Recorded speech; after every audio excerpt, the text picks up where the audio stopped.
हाय रब्बा, अरे नास पीटी, पसीने बहा बहा के पूरे घर में पसीने की बाढ़ को बुलावा दिया है तूने। अरे तो मैं क्या करूं माँ जी, आप ही बताओ। अरे भगवान से गुहार लगाओ के उठा ले मुझे। ये कहानी है अक्षरा की, जिसे शादी के पहले से बहुत पसीना आता है, फिर चाहे वो गर्मी हो या बरसात हो या फिर ठंड हो, शादी तो जैसे तैसे हो जाती है। अक्षरा के पति रणवीर को ये बात पता नहीं होती कि अक्षरा को इतना ज्यादा पसीना आता है, और ना ही उसकी सास कौशल्या और ससुर ब्रिजमोहन को पता था। लेकिन वक्त के साथ साथ कुछ ही दिनों में अक्षरा के पसीने से सभी को काफी दिक्कत होने लगती है। तो चलिए होते हैं रूबरू इस पसीने वाली बहू से। बहू, अरे ओ अक्षरा बहू, कहाँ मर गई? क्या हुआ माँ जी, बोलिए। अक्षरा पसीने से लदी हुई थी और उससे बहुत ज्यादा गंदी बदबू आ रही थी, जिसे सभी अपने नाक पर हाथ रख लेते हैं। हाय रब्बा, इतनी गंदी बदबू तो गटर की भी नहीं आती। सीरियसली यार अक्षरा, तुम्हारे पसीने की बदबू दूर दूर तक आ रही है। तो मैं किसी बर्फीले इग्लू में बैठकर खाना नहीं बना रही हूँ। इतनी गर्मी है, 2 मिनट गैस के सामने खड़े रहो तो पूरा पसीने से नहा लेते हो आप। इतनी भयंकर गर्मी है, अगर इतनी प्रॉब्लम है तो लगा लो ना रसोई में भी एसी। हाँ हाँ लगा लेते हैं। वैसे भी तेरे मायके वालों ने हमें ट्रक भर के नोटों की गड्डी जो दी है, हैं? क्या बात करती है? मैं भी चूल्हा चौका कर चुकी हूँ, लेकिन इतना पसीना मुझे तो कभी नहीं आया। ऐसे ही एक दिन कौशल्या देखती है कि खाना बनाते समय अक्षरा के माथे का पसीना टपक कर कढ़ाई में गिर रहा है। हाय रब्बा, अरे करम जलियों की महारानी, ये देख, देखिए तेरे पसीने की टंकी का लीकेज बह के अब हमारे खाने में भी टपक रहा है। अब अपना खारा पानी तू नमक के तौर पर इस्तेमाल करेगी क्या हमारे खाने में? माँ जी, मैंने जानबूझकर नहीं किया है। और रही बात पसीने की टपकने की, तो इसी बहाने ये गट्टे की सब्जी ना और भी नमकीन और स्वादिष्ट हो जाएगी मेरे पसीने की मिलावट से। छी छी छी छी, मैं जा रही हूँ बाथरूम, क्योंकि मुझे तो तेरी बातों को सुनकर और ये खाना देखकर ही उल्टी आ रही है। आज तो कुछ नहीं पकाएगी। आज हम तीनों तुझे छोड़कर बसंत भोजनालय चले जाएंगे। तू अकेले ही चखते बैठ अपने पसीने से भरे हुए ये व्यंजन।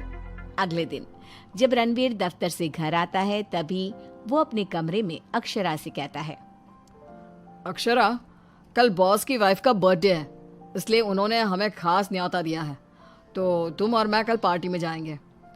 मैं ब्लैक कोट पहनूंगा, तो तुम ब्लैक साड़ी पहन लो। ओके पति जी, और कोई आदेश? नहीं नहीं, आदेश नहीं, लेकिन एक रिक्वेस्ट है। वैसे तो पार्टी में एसी होगी, लेकिन फिर भी ना तुम पूरी परफ्यूम की बोतल को अपने ऊपर छिड़क के ही चलना। एक क्या, मैं तो कहता हूँ 5 चाय बोतल को छिड़क लो ना, क्योंकि अगर किसी ने तुम्हारे पसीने की बदबू को सूंघ लिया ना तो फालतू में सीन क्रिएट हो जाएगा वहां पर, ठीक है? मुंह टेढ़ा करके अक्षरा जवाब देती है, ठीक है, लगा लूंगी, खुश। अगले दिन पार्टी के लिए अक्षरा सच में 5 परफ्यूम की बोतल को अपने ऊपर छिड़क कर सच धज के रणवीर के साथ पार्टी में चली जाती है। पार्टी में एसी थी, इसलिए पहले के 15 से 20 मिनट तो कुछ भी नहीं हुआ, लेकिन उसके बाद से जो अक्षरा को पसीने छूटने शुरू हुए कि बस वो पसीने से भीग कर गीली होती ही जा रही थी, और उसकी बहुत गंदी बदबू भी आने लगी, जिसको सुनकर पार्टी के गेस्ट आपस में बात करने लगे। अरे ये इतनी गंदी बदबू कहाँ से आ रही है? शायद किसी की जुराबों की गंदी बदबू है ये।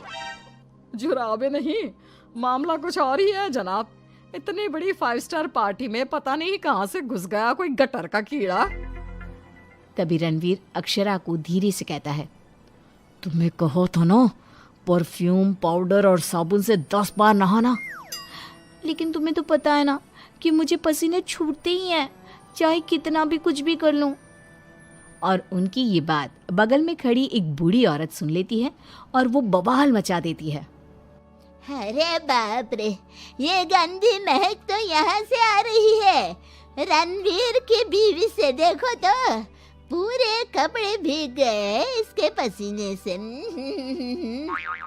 सभी रणवीर और अक्षरा पर बहुत हंसते हैं। रणवीर घर जाने के बाद अक्षरा को खूब डांटता है। मिला देना पानी में मेरी पूरी मेहनत से कमाई हुई इज्जत। अरे अक्षरा बहू, किस मिट्टी की बनी हो तुम, जो पसीने का झरना बहता ही रहता है तुम्हारे बदन से 12 महीने और 24 घंटे नॉन स्टॉप। अरे अभी तो इस कलमुहे के कलेजे को ठंडक पड़ी होगी। लोगों के कुंडली में मार्केश दोष होता है, लेकिन हमारी बहू की कुंडली में पसीना दोष है। अक्षरा को अपने ससुराल वालों की बातें सुनकर बहुत बुरा लगता है, लेकिन फिर भी वो कुछ नहीं कहती और अपने पसीने बहने को अपनी गलती मानकर चुप रह जाती है। दिन बीतते जाते हैं, गर्मी का प्रकोप बढ़ते जाता है और अक्षरा के लिए गर्मी और भी बड़ी मुसीबत बन जाती है। उसे पसीने से पूरे हाथ, पांव, गले, चेहरे और बदन पर घमौरियां आ जाती है, जिसके कारण उसे खूब जलन महसूस होती है। बहुत जलन हो रही है। माँ जी ने एसी का रिमोट भी छुपा के रखा है, इसलिए ताकि मैं एसी ना लगाऊं और बिजली का बिल बच जाए। मम्मी जी, बहुत आग लग रही है। अक्षरा जाकर बाल्टी भर पानी अपने आप पर डाल देती है, तब जाके उसे थोड़ी सी राहत मिलती है। अक्षरा के पसीने से तंग आकर कौशल्या अब दिन रात घर में अगरबत्ती और अरोमा कैंडल जलाती। अच्छा हुआ जो रणवीर ने ये खुशबू वाली मोमबत्तियां ला कर दी, इनसे हर जगह अच्छी महक आ रही है। हाँ कौशल्या, बड़ी अच्छी सुगंध है, अगरबत्ती और मोमबत्ती दोनों की भी। लेकिन तभी वहां पर बाजार से सामान लाकर पसीने से लदी हुई अक्षरा आ जाती है और उसके पूरे बदन से बदबू आ रही थी और बाल तो पूरे पसीने से भीग गए थे और फर्श पर पसीने की बूंदें भी टपक रही थी।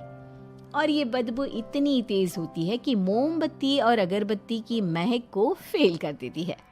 हाय रब्बा, आ गई करम जली।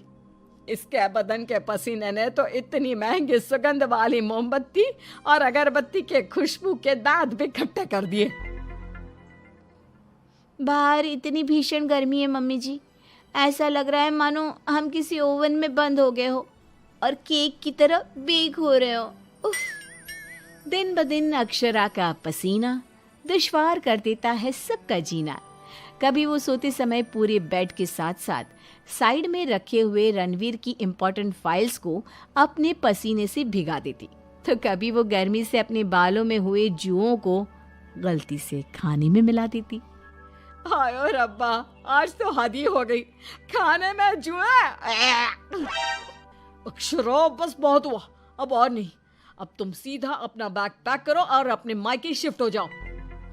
बिल्कुल सही कह रहा है रणवीर, हमें नहीं चाहिए ऐसी पसीने वाली बहू। अक्षरा रोने लगती है और कहती है, ठीक है मैं चली जाती हूँ, फिर कभी इस घर की दहलीज पार नहीं करूंगी, बाय। अक्षरा रोंदी सूरत लिए घर से निकल जाती है। शाम में जब रणवीर अक्षरा के मायके फोन लगाता है, तब उसे पता चलता है कि अक्षरा तो अब तक घर गई ही नहीं। इस बात को सुनकर रणवीर, कौशल्या और ब्रिजमोहन तीनों डर जाते हैं और चिंताग्रस्त हो जाते हैं। हायो रब्बा, अब कहाँ ढूंढे हम अक्षरा बहू को। मुझे एक जगह पता है मम्मी, जब भी अक्षरा का मूड ऑफ होता है तो वो वहीं पर जाकर बैठती है। रणवीर, कौशल्या और ब्रिजमोहन तीनों एक नदी के किनारे जाते हैं, जहां रात के अंधेरे में अक्षरा नदी की साइड की बेंच पर बैठे हुए बिलख बिलख कर रो रही थी। रणवीर तुरंत जाकर अक्षरा के गले लग जाता है और उससे तीनों माफी मांगते हैं। अक्षरा, हमें माफ कर दो, तुम्हें पसीना आना नेचुरल है, लेकिन तुम जानबूझकर नहीं करती हो ये, और हमने तुम्हें गुस्से में क्या क्या नहीं कहा। हाँ अक्षरा बहू, प्लीज माफ कर दे बेटा।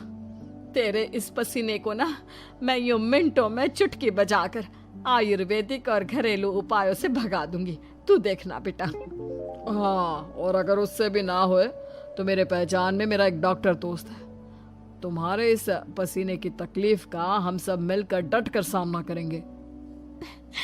Thank you. देर से ही सही आप लोगों को मेरा दर्द समझ में तो आया। मैं बहुत लकी हूँ कि मुझे आप जैसे ससुराल वाले मिले।